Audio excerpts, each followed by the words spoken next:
carefully pays attention to Parliament, not only in Ghana, but across the continent. Dr. Rashid Draman is Executive Director, African Center for Parliamentary Affairs, and also has been contributing to the development of parliaments on the continent. Thank you very much for your time. Good morning to you, sir. Good morning. I hope you're well. Yes. Great. This morning, we are looking forward to Parliament resuming by 9 a.m. The session will have started. And we're wondering what your own expectations are of Parliament in this session. Well, first of all, one of the low points of the first meeting of the second session of this last Parliament, Parliament, has been the issue of absenteeism. I'm sure you have followed that yourself. Yes. There are also, issues related to disruptions in parliamentary processes and procedures, leading to instances of chaotic scenes that you through in the media into our homes. We've seen many instances. We've also seen instances where leaders have had to take back their words and so on. As Parliament comes back today, I think one of the things that we are hoping we'll see different is the fact that MPs will show up and work, just like how you and I show up every day to our various workplaces and work, so that the issue of absenteeism is cured. Our data shows that both the NDC and the MPP in the last meeting were absent by a percentage of around 80%. The independent members have an absenteeism rate of about 70%. This is not good for the urgent need to rebuild trust. Political elites in this country, but also in many countries around the continent. People don't trust the people who lead them. And, instances such as members of parliament not showing up to work only deepens that level of mistrust. The other issue related to, I don't want to call it indiscipline, but maybe kind of behaviors that are not consistent with parliamentary practice and procedure or consistent with their standing orders. I think, I have said recently that maybe we are at a point where Parliament might have to have an office that would keep track or will be a register of issues that need to be followed up, particularly when they are taken to the Privileges Committee. Because oftentimes, these issues go there, and that is their deathbed. People are asking the question, all the chaotic scenes, the referrals to the Privileges Committee, even matters that were, before during the first session, that is in 2025, are still hanging, have not been resolved.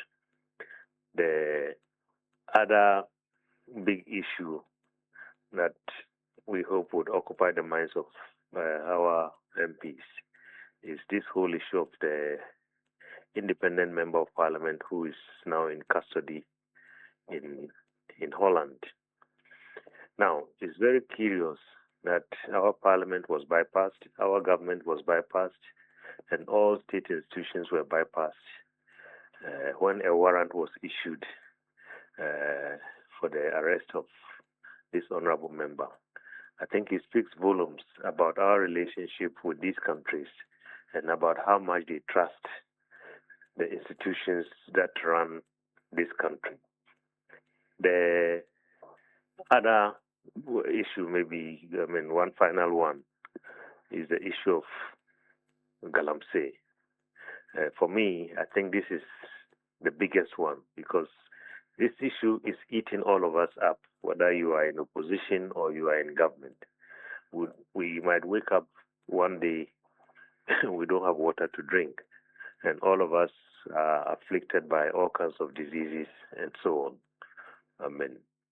If there's any one group that has a sole responsibility to make sure that our kind of, what do you call it, welfare is safeguarded, I think is Parliament, because they can hold those that we have given the budgets and the responsibilities to run this country to account.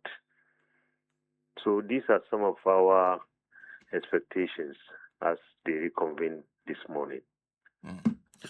And starting from the point of absenteeism, there's a famous saying that what you do not disallow, of course, people would do. So exactly what would be your expectation? Because what do you want Parliament as an institution to do about this? Because this has been, and I recall when Odikro was doing some work on it. Yes. We've been talking about this for some time. Your own institution has been talking about this for some time. Forever.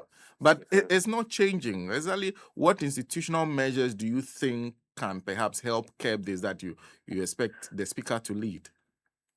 So some of the practical things. Now, anytime you try to inquire in Parliament what exactly is going on, sometimes the answers you get is, oh, some committee meetings are taking place, members are attending committee meetings, and so on. One of our suggestions is that, look, let's give this all kind of processes in Parliament some proper structure, like happens in many other countries. Committee meetings should not be taking place when there's plenary, so that the plenary gets the attention of everyone. This is the role of the whips and the leaders. Because you see, most of the time, apart from the Public Accounts Committee and the Appointments Committee, we don't see committee meetings on our screens at homes and so on. Even if a committee is meeting, nobody sees that. And to excuse that for the absence of members, certainly doesn't come across as convincing. So Parliament should make sure that meetings are completely decoupled from the plenary. When committees are meeting, it should be at times when there's no plenary. So that is maybe on the kind of structure side. But there is also the other side of the punitive aspect, the sanctions. Their standing orders are clear. But in the history of our Parliament for more than 30 years, that is the Fourth Republic, I'm yet to see anybody who violated this and really got sanctioned based on the dictates of the standing orders. Maybe the time has come for the Right Honourable Speaker to crack the whip. That is one. The other type of sanction is maybe the kind of approach taken by some countries in Europe, where I think they realize that it might not be possible for them to look a committee of Parliament like the Privileges Committee to look in the eyes of their colleagues and say you are suspended or you are, your seat is declared vacant. I think they realize that's not maybe realistic kind of thing that they can do. So they rather say, okay, we'll use the financial kind of weapon. You are denied certain financial kind of benefits, i.e., maybe your allowances, some part of your salary, and so on and so forth. Um, that can be taken away. I mean, based on the number of days that you are absent from Parliament. I said this some time ago, and MPs were up in arms in terms of, why should they lose? But I mean, you have to show up and work. I mean, it's as simple as that. And the rules say if you can't show up, I mean, there's a form that you need to complete and just inform the Right Honorable Speaker. Even that one is difficult, just mainly because members know I can be absent and really nothing would happen. What other places have done also is this clocking system. But I'm told that sometimes people have clocked in, but they are not in the house. So, I mean, I don't know whether we can leverage technology to try and make this much better. But at the end of the day, I think the biggest kind of tool that can resolve this problem is when sanctions being meted out to those who flout the standing orders. Because, like you said, this is not a matter of today. We can go as far back as the Fifth Parliament during the time of Right Honorable Joyce Bamfordado, to the Sixth Parliament, Honorable Right Honorable Dua Jaho, to the Seventh Parliament, Right Honorable Mike Kwe, and then the Eighth and the Ninth Parliament. It's not good for the image of Parliament. It's not good for the members themselves. Whatever it is, I mean, there needs to be some explanation for why members are not there. Do you get a sense? Because if this has, because we've talked about it, you raised the issue on many occasions. Do you get a sense that even Parliament is bothered enough to even do anything about it? Because if they were, you won't be suggesting ways. They will be looking for ways to do it. Yes, exactly. That's why. So first of all, we see parties getting punished at the polls. I mean, maybe they haven't averted their minds to it. Some of these, I mean, I don't know, we haven't done any study, but I believe this kind of disregard for the institution in which they work sometimes can contribute to, some of what we see in terms of electoral outcomes. But at the end of the day, while sanctions from within Parliament would serve as one form of a cure. I mean, I think we also are all guilty as Ghanaians. I mean, we are tolerating what they are giving us. So, if we say this is unacceptable, I mean, as a country, this is something that we are not going to accept anymore. I think that might change. How to do it, I don't know. But we've seen in many countries social mobilizations. I mean, people coming out and saying, look, we don't deserve this kind of governance. Interesting. There's also the issue of the.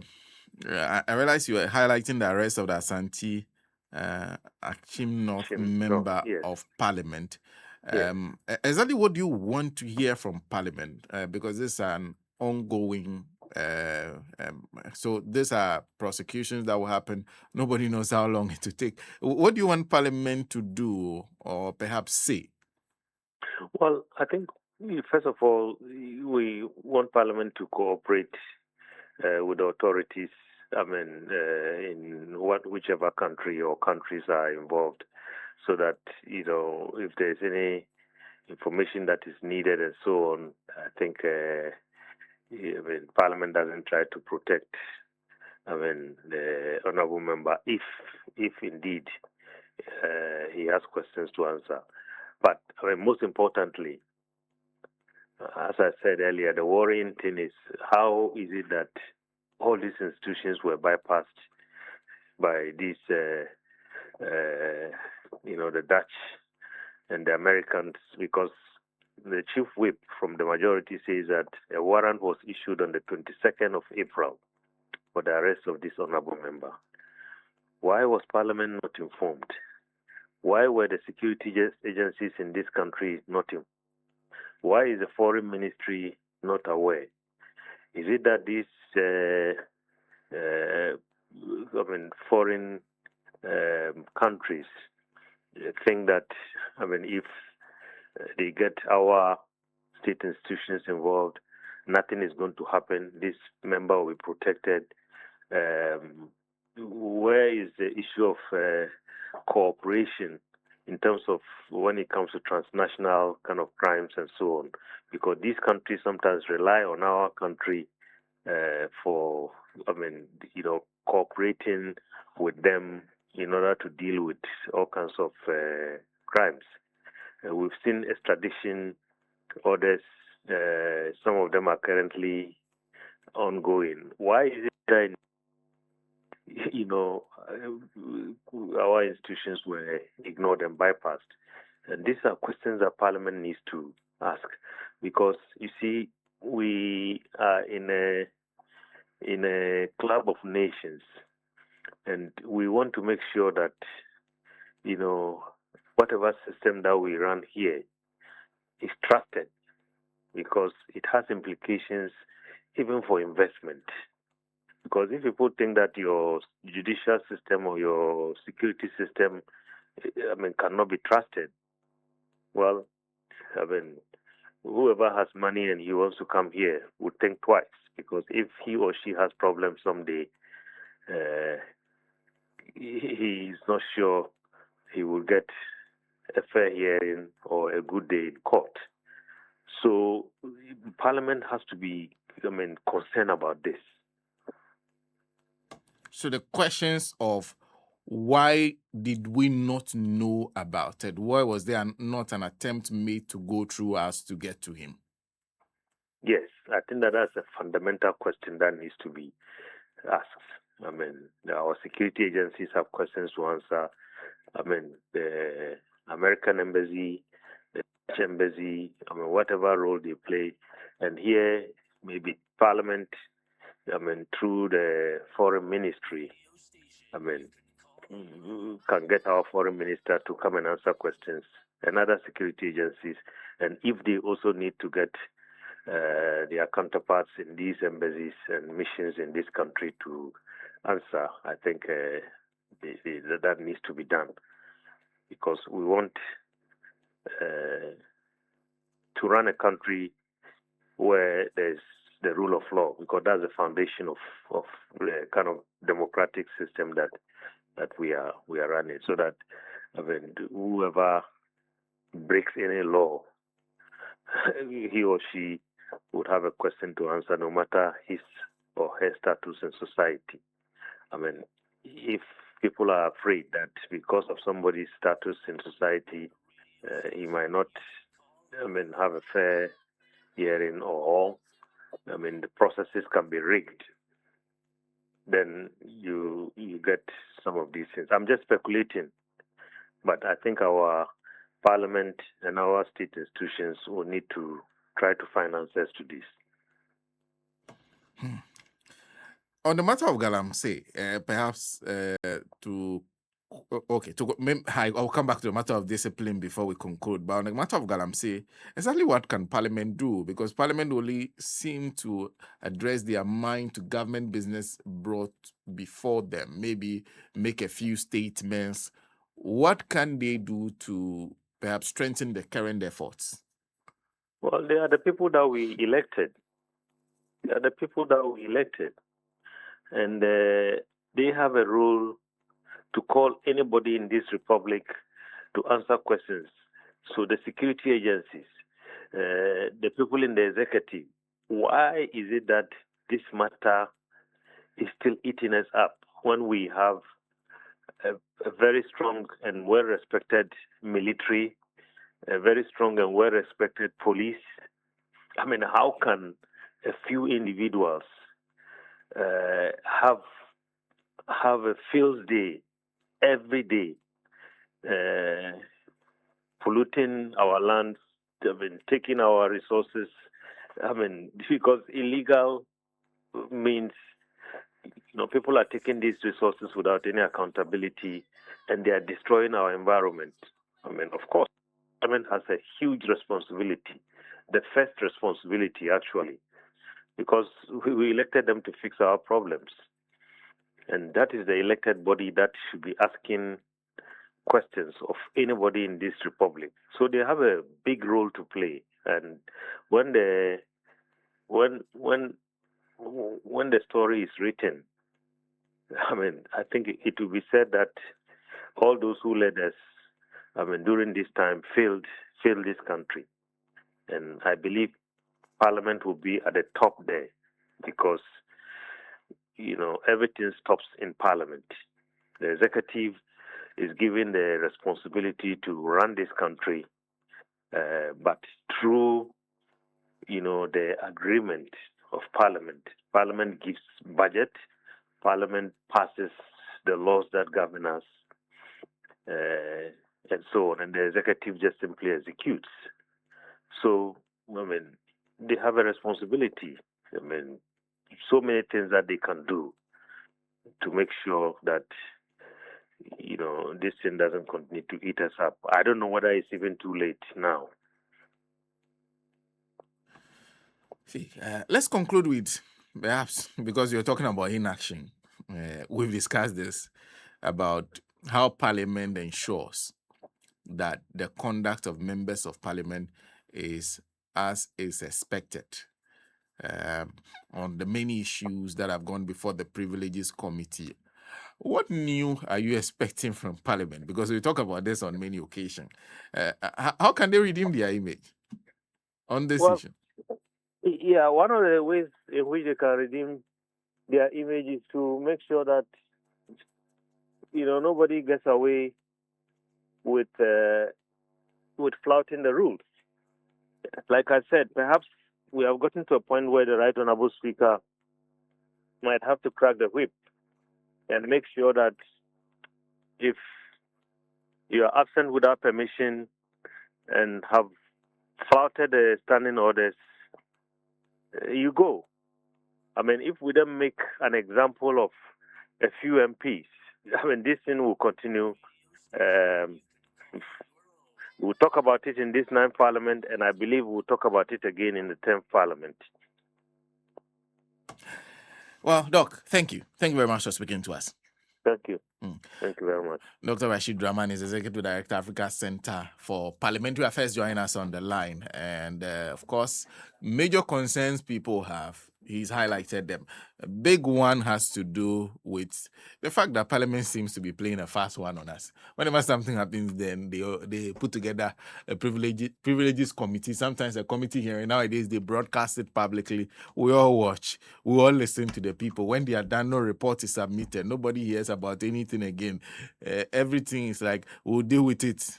That's all. Then it goes under the carpet. Nothing really happens. And we keep getting concerned about perhaps Parliament itself, because we are also concerned that it will build up a certain level of impunity when it comes to even the way the members of Parliament conduct themselves in Parliament, which is the people's house, actually.